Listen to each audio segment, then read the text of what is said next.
Hello नमस्कार दोस्तों, हम आज पढ़ रहे हैं भारतीय संविधान एवं राज्य व्यवस्था। देखिए क्वेश्चन फर्स्ट है कि अनुच्छेद 35A को संविधान सभा में कब जोड़ा गया। देखिए यह चर्चा में रहा था अभी जम्मू कश्मीर को लेकर कि वहाँ पर 35A हटा दिया गया है, तो हमको ये पता होना चाहिए कब जोड़ा गया था। तो देखिए ये अनुच्छेद है, ये राष्ट्रपति के द्वारा पारित एक आदेश था, न कि कोई संशोधन था उसके तहत जोड़ा गया। ये आदेश था जो राष्ट्रपति डॉक्टर राजेंद्र प्रसाद द्वारा एक आदेश जारी किया संविधान सभा में 14 मई 1954 को। यह नया अनुच्छेद 35A जोड़ा गया। इसके द्वारा जम्मू कश्मीर की विधानमंडल को यह अधिकार प्रदान किया गया कि वह अपने स्थायी निवासी व नागरिक को परिभाषित करेगा। जम्मू कश्मीर पुनर्गठन 2019 के माध्यम से इसको समाप्त कर दिया गया। ये रिसेंटली आपको पूछ सकता है कि 35A को किस अधिनियम के तहत इसको समाप्त किया गया है, तो 2019 के द्वारा इसको समाप्त कर दिया गया है। अगला क्वेश्चन देखो, प्रधानमंत्री की नियुक्ति किसके द्वारा की जाती है। देखो प्रधानमंत्री होता है वो लोकसभा का बहुमत दल का नेता होता है, इस बात को आपको पता है, और अनुच्छेद 75 के अंदर दिया गया है। और प्रधानमंत्री की जो नियुक्ति है वो राष्ट्रपति के द्वारा की जाती है। अन्य जो मंत्रिमंडल की जो नियुक्ति है वो करता तो राष्ट्रपति है, लेकिन प्रधानमंत्री के परामर्श पर, प्रधानमंत्री के कहने पर इनकी अन्य मंत्रियों की नियुक्ति कौन करता है, राष्ट्रपति ही करता है।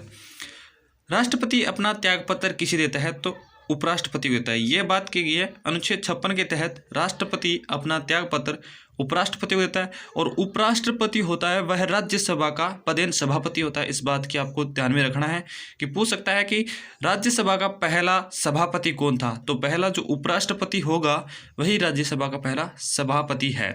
ठीक है। अनुच्छेद 57 में राष्ट्रपति की पुनः नियुक्ति का प्रावधान है। अनुच्छेद 61 राष्ट्रपति के प्रति महाभियोग की प्रक्रिया का प्रावधान है। कहने का अर्थ ये कि अगर राष्ट्रपति का लगे कि ये सही से कार्य नहीं कर रहा है तो उस पर महाभियोग की प्रक्रिया लगाकर उसको हटा दे सकते हैं। संविधान के स्थायी अध्यक्ष थे।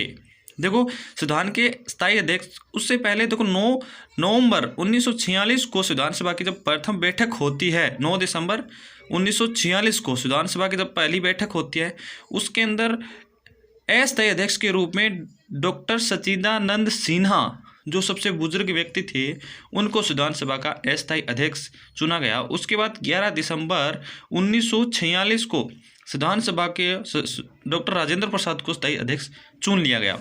अगला क्वेश्चन देखिए कि मार्च 2020 को उच्चतम न्यायालय के पूर्व न्यायाधीश जस्टिस रंजन गोगोई को राज्यसभा में मनोनीत किया गया।